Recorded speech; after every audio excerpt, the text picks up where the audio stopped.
I used to believe that choosing myself meant that I wasn't fully committed to teaching. I don't believe that anymore. For a long time, I thought being a good teacher meant always being readily available, always saying yes, always putting myself last. And what did that lead to? Exhaustion. I had to learn that choosing myself didn't mean that I didn't love teaching or that I didn't love my students. It just meant that I wanted to love it for longer. I wanted to stay in this profession for longer. And you know why? Because you can love teaching and still choose yourself. For a long time, many of many of us believe if I really love teaching, I should have to give everything I have all the time. I'm gonna tell you one thing about that. People will take advantage of that, and that will help lead to your burnout.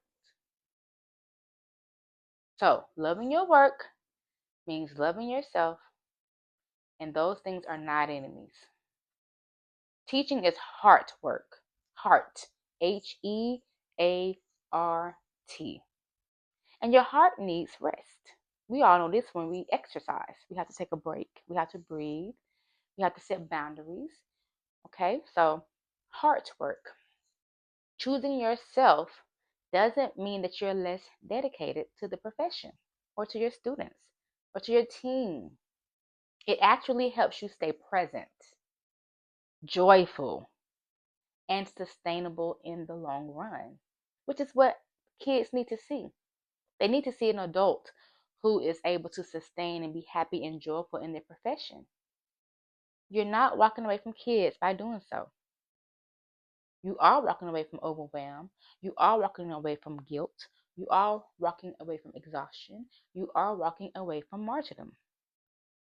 That's an important distinction. So, where did this old belief come from? Because so many of us believe this as teachers. I mean, like every teacher that I know, unless they've been doing it for a very long time, believe that they have to overextend themselves. So where does this belief that being a good teacher means always being available come from? This mindset did not come from out of nowhere. It was shaped by years of school systems built on self-sacrifice.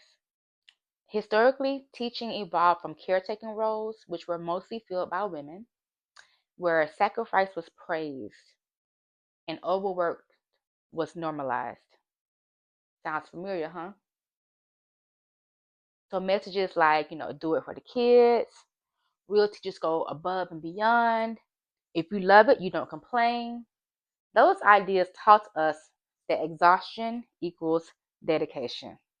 That couldn't be further from the truth. This old belief also came from getting cultural praise for burnout. We reward overworking teachers publicly. Teacher stays late. Oh, she's a hero. The teacher buys supplies with her own money. Oh, she's amazing. The teacher never takes a day off. Oh, she's so dedicated. Rarely do we celebrate leaving on time, saying no, using our sick days, setting boundaries, protecting our mental health. So teachers start chasing approval instead of balance. A third reason why we have that belief is that we have the fear of guilt. We believe things like, if I don't answer that email tonight, I'm failing my kids. If I don't volunteer, what would people think about me? They would think I don't care.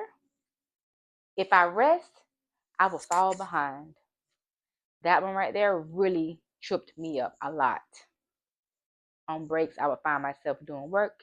And every now and then, I still get caught up and I have to remind myself that that is not okay.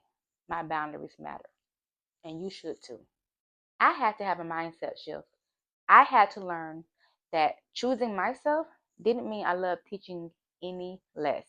It just meant that I also loved myself and I wanted to love teaching even longer. This is growth. This is wisdom. This is maturity. My shift came from experience. I saw what burnout really does. emotional exhaustion, short patience, resentment building, tears in the car, feeling numb inside instead of inspired. That can't be the cost. I noticed that my students need teachers who are well. Kids don't need just worksheets and lessons. I mean, they have a place sometimes, but they need somebody who's calm, present, warm, and stable. And those things do not come from somebody who's running on fumes. They come from someone who is grounded and somebody who's whole.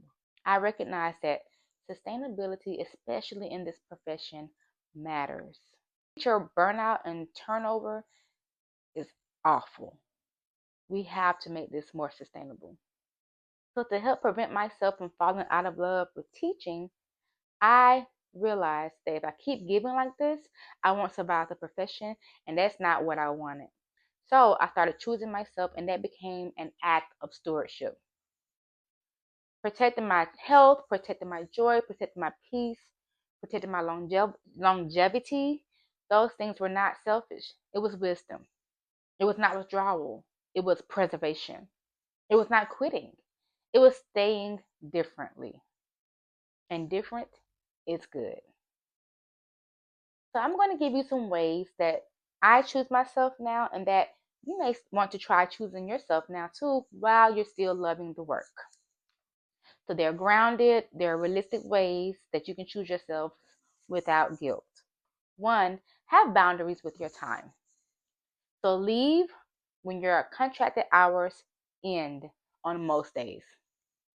Pick one day to stay late, not five. Stop grading at midnight. Those papers will still be there. Reminder, schools will always take if you give it. You have to protect your edges. Two, have boundaries with communication. Email replies during school hours only, or maybe up to an hour after school ends, but not all day, not all night. During the evenings and on the weekends, provide an auto reply. That's why we have that capability with our emails. And parent messages don't require immediate responses.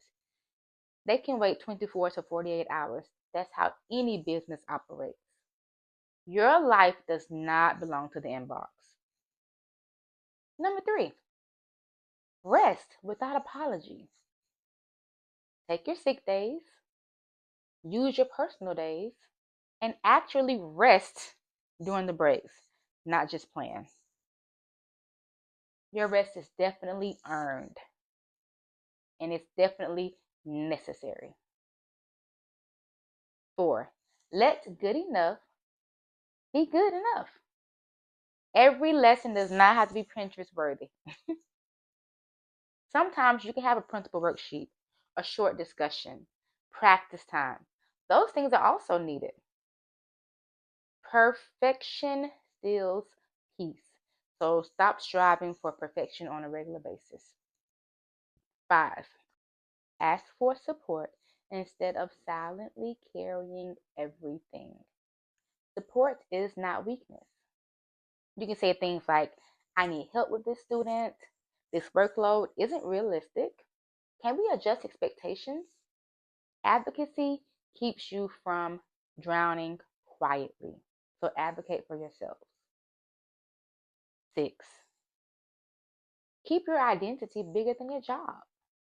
You are still a friend, a parent, a dreamer, a creative soul, a human being, a partner. Teaching is part of your calling, not your entire existence. Seven, celebrate leaving the martyr narrative. A teacher who protects their peace models self respect, teaches students boundaries, and shows kids what healthy adulthood looks like.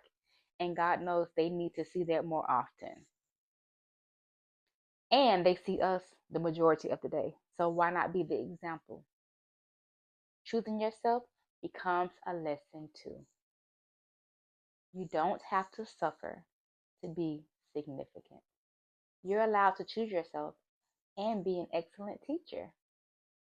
And if no one has told you that lately, let me be the one. You can say things like, I love my students, I love my work, and I choose myself. These truths are not competition, they actually strengthen one another.